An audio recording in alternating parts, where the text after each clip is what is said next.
Right, but that's as well, because a lot of things were lower back then. What this does is tie it to wage growth or inflation, whatever is in fact lower. That's going to make a real difference, isn't it? Because at the moment, the last few months at least, we've actually had real wage growth. Well, now, in fact, this is an admission that wages are declining, real wages are declining when they fall below CPI. And that's exactly what happened last year. And even with these changes, Tom, we are seeing a forecast indexation rate this year of 4%. So this is not going to provide students very much relief at all. And they are still facing very high increases in their student debt. And as we know, the higher the student debt, the more difficult it is for students not just to repay that debt, but to get a loan for their first home. Okay. So when you think about students battling the cost of living, putting food on the table, power bills, the housing crisis, it has not been a good few years for young Australians under this government. Okay. We did return to real wages growth at the start of this year, but nonetheless, can I get it in a short version? Are you saying you back this change, but you would pledge to do more? Tom, we will look at the detail. We will go through our normal processes through Shadow Cabinet and through the party room. But as I say, this is a mess of Labor's own making. That's the bottom line, and this is a mess that Labor has to fix. Well, I mean, we had inflation around the world spike, and that was already tied, I should make clear for our viewers, it was tied to CPI before Labor came in, that particular help element.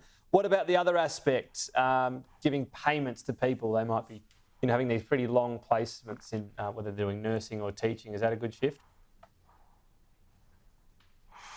Well, again, we will look at the detail. We haven't seen any of the detail.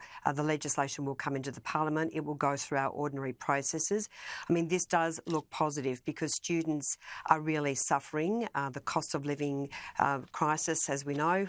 As I just mentioned, and of course placement poverty is a real issue, but we are concerned about a range of matters so far as what we know, including who will be eligible. And also the Minister did actually say the states would be paying for this because the states are the actual primary employers of student teachers and student nurses. So where are the states in all of this? Or has Jason Clare been rolled once again by the states? We'll get their response on that.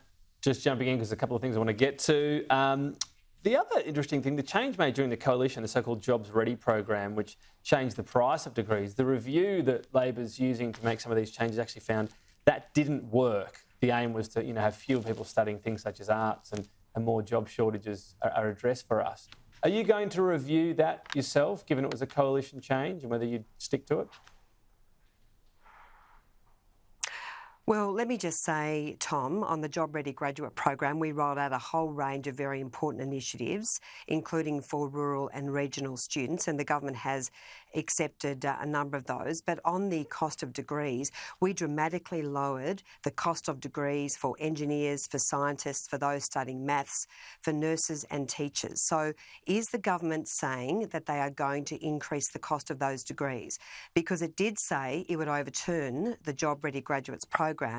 Now we see that it's kicking the can down the road with no commitment to change anything. So clearly that is a tacit endorsement of the Job Ready Graduates program.